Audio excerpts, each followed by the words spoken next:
డబ్బు, అనారోగ్యం, ఉద్యోగం, వ్యాపారం, అప్పులతో బాధపడుతున్నారా? మీకోసమే లాంచ్ యువర్ ఫ్యూచర్ ప్రోగ్రామ్. నమస్తే రమగారు. నమస్తే జయ. రమగారు, పిల్లలకి సంబంధించి వాళ్ళకి కొంచెం ఒంట్లో బాగోకపోయినా లేకపోతే బాగా చదువుకోవాలన్నా భయపడుతున్నా మనం రకరకాల మంత్రాలు లేకుంటే చదువుకోవాల్సిన ఏదైనా దేవుడికి సంబంధించిన ఒక 2 లైన్లు పద్యాలు అలాంటివి నేర్పిస్తూ ఉంటాము. హనుమాన్ చాలీసా చదువుకోండి అనో భయపడుతుంటే అట్లా చెప్తాం. బాగా చదువుకోవాలంటే దానికి సంబంధించిన విధి విధానం ఉంటుంది. అయితే జీవితంలో ముందుకు వెళ్ళాలి, వీళ్ళు ఎక్కడా ఇబ్బంది పడకూడదు, అంత సాఫీగా జరగాలి, ప్రతి తల్లిదండ్రి కోరుకుంటాం కదా. వీటికి సంబంధించి ప్రత్యేకించి ఏమన్నా ఉన్నాయా రమగారు?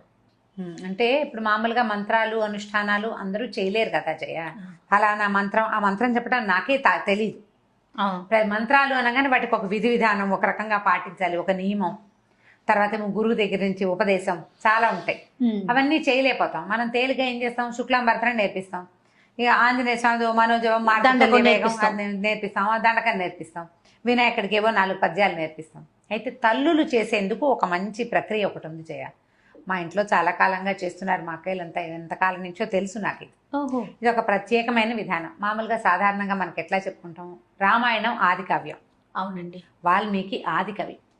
మానవ జీవితానికి వరబడి సీతారాములే, రాముడే మనకి ఆది అత్యద్భుతమైన, అంటే అనుసరించదగిన మానవుడు రాముడు. ఆయన తాలూకు ప్రతి విషయము మనం ఆచరణీయమే. అది మనకి ఆయన అన్నయ్యగా చాలా అద్భుతమైన వాడు, కుమారుడుగా చాలా అద్భుతమైన వాడు, భర్తగా పరమాద్భుతమైన వాడు, రాజుగా ఇప్పటికీ మనకి రామరాజ్యమే కావాలని కోరుకుంటాం. ఈ రాముని కథను రాసిన రామాయణమే మనకి ఆది కావ్యం, పరమ పవిత్రమైన గ్రంథం. అదే కదా మన మొట్టమొదటి కథ. అయితే ఈ రామాయణంలోంచి కొన్ని శ్లోకాలని మనం చదువుకోవచ్చు. దీనికి గురూపదేశం అక్కర్లేదు, పెద్దగా నియమాలు ఏం లేవు. రోజువారీ దేవుడి దగ్గర దేవుడికి పెట్టుకుని ఏదో చదువుకుంటారు కదా, దేవుడికి పెట్టు చదువుకునే విధానం ఇంచుమించు చాలా ఇళ్లలో ఉంటుంది. పెద్దవాళ్ళ మా ఇళ్లలో లేదండి అంటారు, మా ఇంట్లో లేదండి. లేకపోయినా కూడా ఈ రోజుల్లో ఏం చేస్తారు, ఇలా 4 మంచి చాగంటి వారివని, తర్వాత సామవేదం వారివని ప్రవచనాలు విని దీపం పెట్టుకోవాలని, దేవుడికంటూ ప్రత్యేకంగా ఒక గూడు పెట్టాలని, సాయంకాలం అయ్యేసరికి కాస్త ధూపం వేయాలని అందరూ నేర్చుకుంటున్నారు. రెండోది ఏంటంటే, మనం ఉన్న ప్రస్తుత పరిస్థితుల్లో బలవత్తరమైన దైవ సహాయం కావాలని ప్రతి వాళ్ళు కోరుకుంటారు. అది నేను పెద్దగా నమ్మను అని బయటికి చెప్పినా నమ్మకం అనేది లోపల భాగాల్లో ఉండేది, లోపల ఉంటుంది. అది ఎవరికి చెప్పక్కర్లేదు కూడా. అవును, నేను ఫలానా చేస్తాను, నేను మా ఇంట్లో దీపం పెట్టుకుంటాను, నేను రోజు దీపం పెడతాను అని ఎవరికైనా ఎందుకు చెప్పాలి? నేను అన్నం తింటాను అని చెప్పం కదా మనం. సహజంగా జరిగేది. దీపం పెట్టుకోవటము, దండం పెట్టుకోవటము కూడా అత్యంత సహజమైనవి. దండం పెట్టుకోవడం సహజం, దీపం పెట్టుకోవడం కూడా అలాగే, మరీ సహజం. అది అలాగే అయిపోయింది. ఇప్పుడు దీపం పెట్టుకోకపోయినా ఒట్టిగా ధూపం వెలిగించిన, అగరవత్తి వెలిగించి దేవుడి పటం, ఏదైనా ఒక రాముల వారి పటమో ఒక వెంకటేశ్వర స్వామి పటమో లేని ఇల్లు ఉంటుందా? హిందువుల ఇళ్లలో ఉండదు. ఎవరో ఏదో ఒక స్వామి దేవాలయం ఖచ్చితంగా ఉంటుంది. ఓ బాబా గారని, ఒక వినాయకుడని, ఓ కృష్ణుడని, ఓ రాముల వారని, ఓ నరసింహస్వామిని, ప్రతిమైనా ఉంటుంది. ఖచ్చితంగా ఒక్క దేవుడి ఫోటో అయినా ఉంటుంది. ఏ శుక్రవారమో శనివారమో ఎప్పుడో ఒకప్పుడు ఓ దండం పెడతాం. ఏదైనా భయం వేసినప్పుడు దేవుడా అని దండం పెట్టుకోవడానికి కూడా ఒక ప్రతిమ కావాలి మనకి. అవును. ఇట్లా ఎంతో కొంత చేసుకునేవాళ్ళు. దేవుడి కోసం ఏదైనా చేసుకోవాలి ప్రత్యేకంగా, పిల్లల భవిష్యత్తుకి బాగుండాలి అంటే రామాయణంలో కొంచెం ఒక ప్రత్యేకమైన ఘట్టంలో సీతాదేవి చెప్పిన 4 శ్లోకాలు చాలా అనుసరణీయమైనవి, ఆచరణీయమైనవి.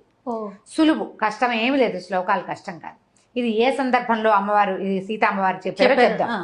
సుందరకాండ అంటే ఎప్పుడు, ఇది సీతా అన్వేషణప్పుడు ఆంజనేయ స్వామి తదితరులు బయలుదేరారు సీతాదేవిని అన్వేషిస్తూ. రావణాసురుడు సీతను తీసుకెళ్లిపోయాడు. రామలక్ష్మణులు ఇద్దరు కిష్కిందకు వచ్చి సుగ్రీవుడితో స్నేహం చేశారు. సుగ్రీవుడు వీళ్ళ సఖ్యానికి బదులుగా కొంతమంది వానరులను పంపించి సీతని వెతికిస్తానని చెప్పాడు. ఈ సీతాదేవిని వెతకడానికి బయలుదేరి 4 పక్కలకి భూమి 4 చెరగలా వెతుకుతూ ఒక సమూహం, ఆంజనేయ స్వామి, అంగదుడు, తర్వాత జాంబవంతుడు కలిసి ఉన్న సమూహం ఏమో సముద్ర తీరానికి వెళ్ళింది. అక్కడ వాళ్ళకి సంపాతి అనే ఒక గద్ద వల్ల, జటాయువు యొక్క అన్నయ్య ఆయన వల్ల సముద్ర లోపల ఉన్నటువంటి లంకలో ఒక స్త్రీని ఈయన తీసుకెళ్ళాడని తెలుసుకున్నారు. అక్కడి నుంచి ఏం చేశాడు ఆంజనేయ స్వామి, మిగిలిన వాళ్ళంతా మేము ఇది దూకగలము, దాటగలము అని ఒక్కొక్కళ్ళు చెప్తున్నారు. మేము ఇంత దూరం వెళ్ళగలం, సముద్రాన్ని దాటగలం ఒక గంతులో అంటే. ఆంజనేయ స్వామి నిశ్శబ్దంగా కూర్చున్నారు. కూర్చుంటే ఈయన జాంబవంతుడు ఏం చెప్పాడంటే, మనందరికంటే కూడా ఎక్కువ శక్తిశాలి ఆంజనేయుడు, నువ్వు వెళ్ళగలవు అని ఈయనకి ఈ కిష్కింధ కాండలోనే ఇదంతా ఉంటుంది. సుందరకాండ స్టార్టింగ్ ఏంటంటే ఆంజనేయ స్వామి తన శక్తిని జ్ఞాపకం చేసుకుని ఇక్కడి నుంచి ఎగిరి లంకానగర ప్రవేశం చేయటం. పూర్తిగా ఆంజనేయ స్వామి యొక్క తెలివితేటలు, ఆయన గొప్ప, ఆయన శక్తియుక్తులు, ఆయన యొక్క ఎంత ప్రభావాతిశయాలు కలిగిన వాడు, అవన్నీ కూడా మనకు సుందరకాండలో కనపడతాయి. ఈయన అక్కడికి వెళ్ళాడు, సముద్ర లంఘనం చేశాడు, లంకిడిని పడగొట్టాడు.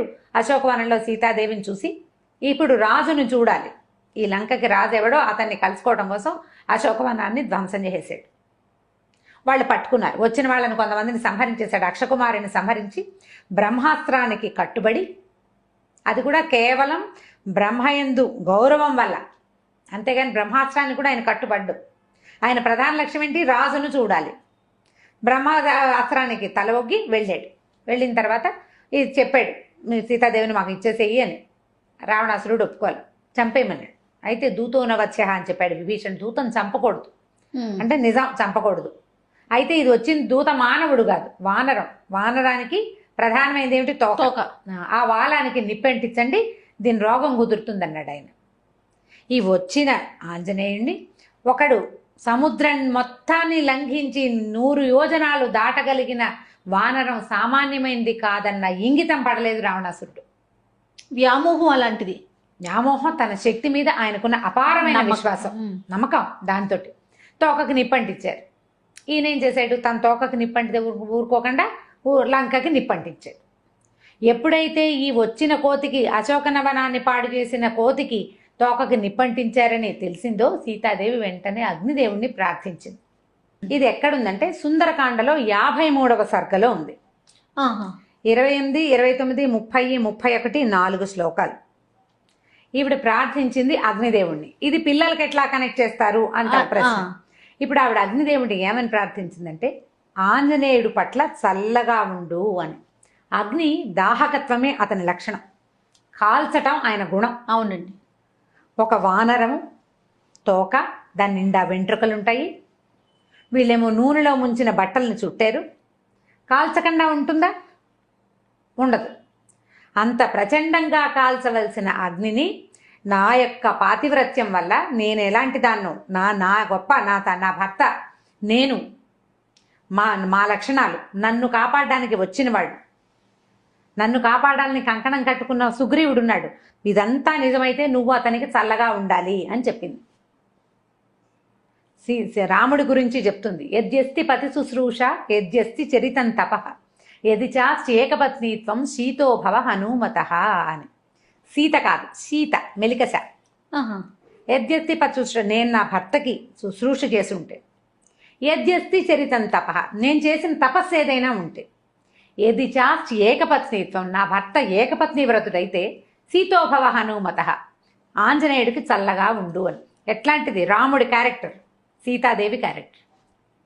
భగవంతుడు భగవతి, దేవుడు దేవి, వాళ్ళ యొక్క గొప్పతనమే ఇందులో ఉంది. ఆవిడ అడిగింది, ఇట్లా చెప్పిందనమాట. తర్వాత ఎదికించిది అనుక్రోశస్తస్య మయ్యస్తి ధీమత ఎదివా భాగ్యశేషో మే సీతోభవ హనుమత. ఎదిగంటే నా పట్ల నా భర్తకి బాధ ఉంటే, నా మీద అనుక్రోశం, అయ్యో నేను ఇలా తప్పిపోయాను, నేను నన్ను ఎవరో తీసుకుపోయారన్న దుఃఖం నా భర్తకు ఉంటే, ఆయనకు ఉందా లేదా? ఎంత బాధపడుతున్నాడు సీతాదేవి కోసం. వాడి మహా నరకం అనుభవించాడు రాముడు ఆమె లేకపోవటం వల్ల. ఎదివా భాగ్యశేషం, నా గనక కొంచెమైనా అదృష్టం ఉంటే ఇతనికి చల్లగా అవ్వాలి నువ్వు. బా, ఆవిడ అదృష్టం ఏమిటి? ఆంజనేయ స్వామి రావడం. ఏడాది సమయం ఇస్తే ఏడాది లోపలే ఆమెను వెతుకుతూ ఒకడు రావటం, ఆ వచ్చిన వాడు ఈమె ఇక్కడ ఉందని వెళ్ళి వెనక్కి వెళ్ళి చెప్పడం, వాళ్ళంతా వచ్చి ఈమెను రక్షించడం, సంవత్సర కాలంలోనే ఆవిడ అదృష్టమే అది. ఆవిడ ఏడాది టైం పెట్టింది. ఏడాది తర్వాత అయ్యి ఉంటే ఈవిడేమయ్యేది? కథ మారిపోయేది కాదు పూర్తిగా. ఎది మాం వృత్త సంపన్నాం తత్సమాగమలాలసాం సవిజానాతి ధర్మాత్మ శీతోభవ హనుమత. ఇప్పుడు నేను ఎలా ఉన్నానంటే, భర్తని కలుసుకోవాలన్న ఇదే ఉంది నా మనసులో. అది ఉన్నట్లయితే, నాకు నా భర్తని ఎంత కోరుకుంటున్నానో నా భర్తకి తెలిసినట్లయితే, నువ్వు ఆంజనేయుడికి చల్లగా ఉండు, సీతోభవ హనుమత, ఆంజనేయుడికి చల్లబడు. ఇప్పుడు రాముల వారికి సీతాదేవి మీద ఎంత ప్రీతి, ఎంత ప్రగాఢమైన అనురాగం ఉన్నాయో సీతాదేవికి అంతే లెవెల్లో ఉంది. అందుకని ఆవిడ అక్కడ రాజ్యశోభని వదిలిపెట్టేసి రాజ్యంలో ఉండకుండా ఈవిడ నీకేం అభ్యంతరం లేదు నువ్వు ఉండమన్నారు, అయినా సరే నేను ఆయనతో ఉండను. పాటు వనవాసానికి వచ్చేసింది. ఆయన్నే వెళ్ళమన్నారు, ఈవిడ్ని వెళ్ళమని అనలా. అవును, భర్తను వదిలిపెట్టలేక వచ్చేసింది. వాళ్ళిద్దరికి ఎంత పరస్పరమైన అనురాగం ఉంది. ఈ దేవీ దేవతలకు ఉన్న పరస్పరమైన అనురాగం ఒక భార్యాభర్తల మధ్య ఉన్న ప్రగాఢమైన అనురాగానికి గుర్తు అనమాట, ప్రతీక. దాని ప్రతీక అదే చెప్తుంది. తర్వాత యదిమాం తారయే దార్య సుగ్రీవ సత్యసంగర తస్మాత్ దుఃఖాంబు సంరోధాత్ శీతోభవ హనుమత. నా దుఃఖం ఆగడానికి నన్ను కాపాడాలని సత్యసంధుడైన సుగ్రీవుడు ప్రయత్నిస్తూ ఉంటే ఈ దుఃఖాన్ని అణచుకోవాలి నేను. ఈ దుఃఖం అణగాలంటే నువ్వు ఆయనకి చల్లగా ఉండాలి, ఆంజనేయుడికి. నా దుఃఖం పోవాలంటే సుగ్రీవుడు వచ్చి నన్ను రక్షించాలి. ఇప్పుడు ఇతను వెళ్ళాలి కదా, నేను రక్షించబడి అక్కడికి వెళ్తే నా దుఃఖము కష్టము నన్ను కాపాడాలని సత్యసంధుడైన సుగ్రీవుడు ప్రయత్నిస్తున్నాడు. ఇది జరగాలంటే నువ్వు చల్లబడు అని అగ్నిదేవుణ్ణి ఆజ్ఞాపించింది. ప్రార్థించినట్టు చెప్తారు. ఆవిడ ప్రార్థించింది కానీ అది ఒట్టి ప్రార్థన కాదు, ఆజ్ఞ. నేను పతివ్రతని, నువ్వు ఆగు అంటే ఆగాలి. నేను పతివ్రతనైతే, నా భర్త ఇట్లాంటి వాడైతే, మా ఇద్దరికి పరస్పరమైన అనురాగం ఉంటే, నాకు అదృష్టం ఉంటే, అంటే ఉన్నాయి ఉన్నాయి ఉన్నాయి ఉన్నాయి అని ఒప్పుకోవాలి. చెప్పకనే చెప్తున్నారు. ఇవన్నీ ఉంటే నువ్వు చల్లగా ఉండాలి అని ఆమె అగ్నిదేవుణ్ణి ప్రార్థిస్తే తోకకి చుట్టబడినటువంటి అంత అగ్ని సమూహం ఉన్నా లంకంతా కాల్చేశాడు కానీ ఆయనకి ఏమీ కాలేదు, కసుగంద లేదు, చల్లగా ఉంది తోక. ఆయనకి మండుతున్న తోకని నీటిలో ముంచి చల్లార్చుకున్నారు కానీ బాధ ఏమీ లేదు, ఆయనకి చల్లగానే ఉంది. అగ్నిని ఆర్పారు కానీ బాధ కాదు.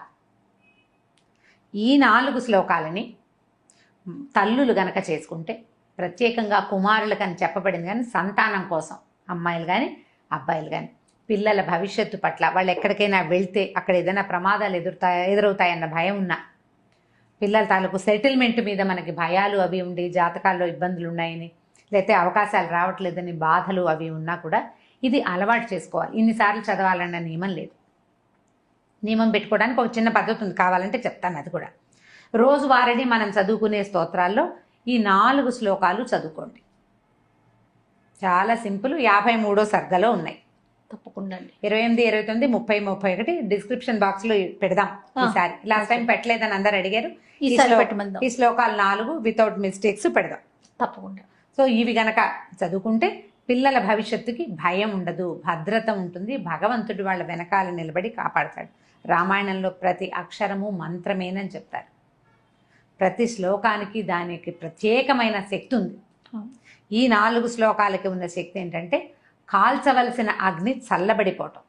అగ్ని చల్లబడిపోయిందంటే చూడండి, ఇప్పుడు సీతాదేవి ఆంజనేయ స్వామి కోసం కోరింది, ఒక తల్లి కుమారుడు కోసం కోరింది. అట్లా మనం గనక మన పిల్లల కోసం కోరుకుంటే ఈ పని అవుతుంది. ఒకవేళ మనకి ఏదైనా ప్రత్యేకమైన సమస్య అలా ఉందనుకోండి, 40 రోజులు పెట్టుకోండి. అది ఎట్లా చేయాలంటే ఈ పిల్లల జన్మ నక్షత్రం నాడు మొదలుపెట్టి 40 రోజుల పాటు రోజుకి ఇన్ని సార్లు అని, అది మీరు 11 సార్లు పెట్టుకోవచ్చు, 21 సార్లు పెట్టుకోవచ్చు, 40 సార్లు కూడా పెట్టుకోవచ్చు. ఈ 40 రోజులు అయిన తర్వాత ఎక్కడైనా ఒక ఆంజనేయ స్వామి దేవాలయంలో పానకం చేయించటము, ఏ వడమాల వేయించటము, ఆకుపూజ చేయించటము, అట్లా ఏదైనా చేసుకోవచ్చు. నిత్యము ఇట్లా 40 సార్లు అట్లా ఎక్కువ సార్లు చేస్తున్నారనుకోండి, ఓ చిన్న గ్లాసు బల్ల పానకాన్ని నివేదనగా పెట్టండి ఆంజనేయ స్వామికి. చాలా ఫలితం లభిస్తుంది. వీటితో పాటుగా శ్రీరామనామాలు చదువుకోండి. ఇవి చదివాక శ్రీరామ జయరామ సీతారామ అట్లా తారక మంత్రాన్ని కనుక చదువుకుంటే ఎక్కువ సార్లు మంచి శాంతిగా ఉంటుంది, చాలా ఉపయోగపడుతుంది. ఇప్పుడు మనం ఎలా అంటే ఇలా ఏదైనా ఒక శ్లోకాన్ని ఒక స్తోత్రాన్ని సొంత విషయాల కోసం వాడుకోవచ్చా అని ప్రశ్న వస్తుంది సాధారణంగా. తప్పకుండా వాడుకోవచ్చండి. మహర్షులు మనకు అందించింది మన జీవితాలు బాగుపడటం కోసమే. ఇప్పుడు దుర్మార్గుడైన కుమారుని కాపాడాలని అలాంటి భావాలతో ఉన్నా కూడా పిల్లలకి సజావైన ప్రవర్తన. కరెక్ట్. వాడు దుర్మార్గుడు, వాడు ఏదో చెడ్డ పని చేశాడు, వాడు రక్షించబడాలి, వాడు జైలు అయిపోకూడదు, ఏదో దొరికిపోకూడదు అని భావించి మీరు చదువుకుంటున్నారు అనుకోండి, అది కూడా తల్లుల ఇంటెన్షన్ ఏంటి, నా పిల్లాడు బాగుండాలని. బాగుపడతారు పిల్లలు. దుష్ప్రవర్తన ఉన్న పిల్లల కోసం కూడా ఇది తల్లులు గనక చేస్తే వాళ్ళ ప్రవర్తనలో కూడా మార్పులు వస్తాయి, చాలా ఉపయోగపడుతుంది. మనకి పూర్వం నుంచి పెద్దవాళ్ళు చెప్తున్నదే, రామాయణ అంతర్గత శ్లోకాలు ఇట్లా చాలా చోట్ల మనకు చెప్పబడతాయి. ఇది ఎక్సలెంట్గా పిల్లలకి సహాయకారిగా ఉంటుంది, తల్లులకి మనోధైర్యాన్ని ఇస్తుంది. ఆలోచించి చేసుకోండి నిదానంగా. చాలా అద్భుతమైన విషయం చెప్పారు రమ్మగారు. నమస్తే. నమస్తే.